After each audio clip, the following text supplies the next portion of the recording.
जय श्री कृष्णा, राधे राधे। आज हम आपको सुनाने जा रहे हैं श्री वैशाख मास महात्म्य का 18वां अध्याय। यहाँ पर हम आपको बताएंगे कि ब्रह्मा जी ने यमराज को किस प्रकार समझाया और भगवान विष्णु ने उन्हें वैशाख मास में किस प्रकार अपना भाग दिलवाया। ब्रह्मा जी ने कहा, यमराज तुमने क्या आश्चर्य देखा है, क्यों तुमकी खेद हो रहा है।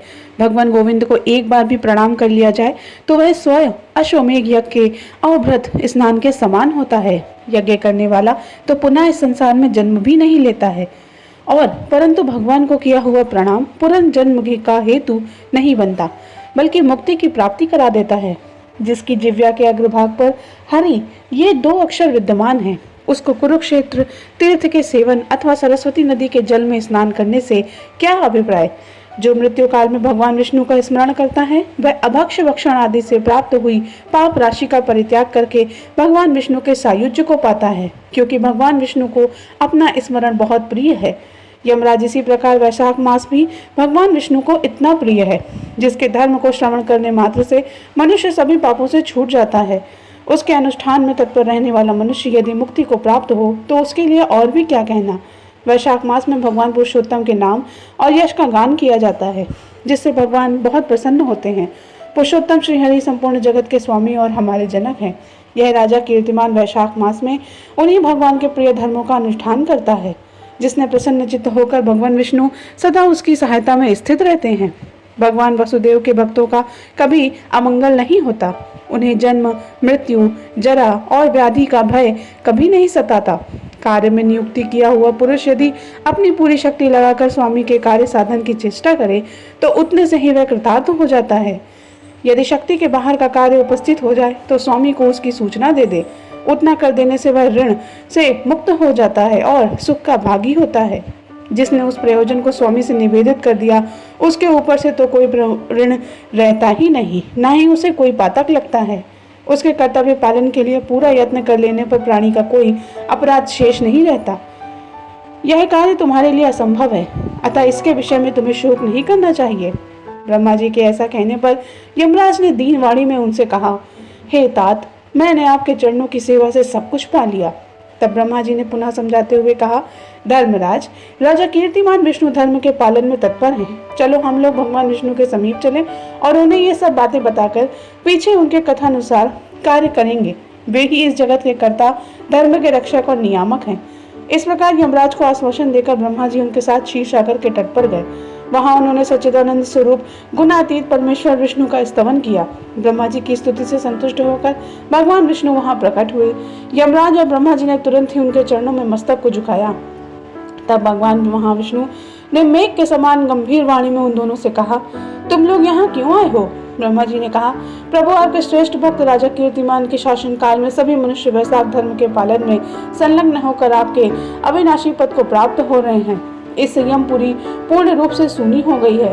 उनके ऐसा कहने पर भगवान विष्णु हंसते हुए बोले, मैं लक्ष्मी को त्याग दूंगा। अपने प्राण, शरीर, चेवत्स, कौस्तुभ मणि, वैजयंती माला, श्वेत दीप, वैकुंठ धाम, क्षीर सागर, शेषनाग तथा गरुड़ जी को भी छोड़ दूंगा, परंतु अपने भक्त का मैं त्याग नहीं कर सकूंगा, जिन्होंने मेरे लिए सब भोगों का त्याग करके अपने जीवन तक को मुझे सौंप दिया है। जो मुझ में मन लगाकर मेरे ही स्वरूप मात्र हो गए हैं, उन महाभाव भक्तों को मैं कैसे त्याग सकता हूँ। राजा कीर्तिमान को इस पृथ्वी पर मैंने 10,000 वर्षों की आयु दी है, उसमें से 8,000 वर्ष तो बीत चुके हैं। शेष आयु और बीत जाने पर उससे मेरा सायुज्य प्राप्त हो जाएगा। उसके बाद पृथ्वी पर बेन नामक दुष्ट आत्मा राजा होगा, जो संपूर्ण वेदोक्त महाधर्मों का लोप कर देगा। उस समय वैशाख मास के धर्म भी छिन्न भिन्न हो जाएंगे। बेन अपने ही पाप से भस्म हो जाएगा। तत्पश्चात मैं पृथु होकर पुनः सब धर्मों का प्रचार करूंगा। उस समय लोगों में वैशाख मास के धर्म को भी प्रसिद्ध करूंगा। सहस्त्र मनुष्यों में से कोई एक ऐसा होता है जो मुझे अपने मन प्राण में अर्पित करने अपना सर्वस्व मुझे समर्पित कर देता है और मेरा भक्त बन जाता है।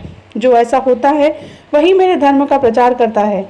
इस वैशाख मास में भी मैं वैशाख धर्म में तत्पर रहने वाले महात्मा पुरुषों तथा राजाओं के द्वारा समय अनुसार तुम्हारे लिए भाग दिलवाऊंगा। लोक में जो कोई भी वैशाख मास का व्रत करेगा वे तुम्हें भाग देने वाले होंगे। उनके वैशाख मास में बिताए हुए महाधर्म के पालन में तुम कभी विघ्न न उपस्थित करना। यमराज को इस प्रकार आश्वासन देकर भगवान विष्णु वहीं अंतर्ध्यान हो गए। ब्रह्मा जी भी अपने सेवकों के साथ सत्यलोक को चले गए। उनके बाद यमराज भी अपनी पूरी को पधारे।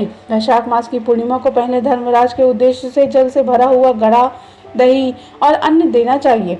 उसके बाद पितरों, गुरुओं और भगवान विष्णु के उद्देश्य से शीतल जल, दही, अन्न, पान, दक्षिणा, फल के साथ कांसी के पात्र में रखकर ब्राह्मण को देना चाहिए। भगवान विष्णु की दिव्य प्रतिमा वैशाख मास की महात्म कथा सुनाने वाली दीन ब्राह्मण को देनी चाहिए। उस धर्मवक्ता ब्राह्मण को उन अपने धन से पूजित करना चाहिए। राजा कीर्तिमान ने सब कुछ उसी प्रकार किया है। उन्होंने पृथ्वी पर मनोवांछित भोग भोग कर शेष आयु पूर्ण होने के पश्चात पुत्र पौत्र आदि के साथ श्री विष्णु धाम को प्रस्थान किया। मिथिलापति ने कहा, महामते, दुरात्मा राजा बेन प्रथम स्वयंभू मनवंतर में हुआ था और ये राजा इक्ष्वाकु कुलभूषण कीर्तिमान वैवस्त मनवंतर के व्यक्ति हैं। यह बात पहले मैंने आपके मुख से सुन रखी है, परंतु इस समय आपने जो एक और बात कही है कि यह राजा सब बैकुंठवासी हो जाएंगे, उसके बाद राजा बेन उत्पन्न होंगे, मेरे इस संशय को आप निवृत्त कीजिए। शुद्धदेव ने कहा, राजन, पुराणों में जो विषमता प्रतीत होती है वह युग भेद और कल्प भेद की व्यवस्था के अनुसार है। किसी कल्प में ऐसा हुआ होगा जो पहले राजा कीर्तिमान और पीछे बेन हुआ होगा। इसीलिए इस कथा में इस समय की विपरीतता देखकर उसके अप्रामाणिक होने की आशंका आपको नहीं करनी चाहिए।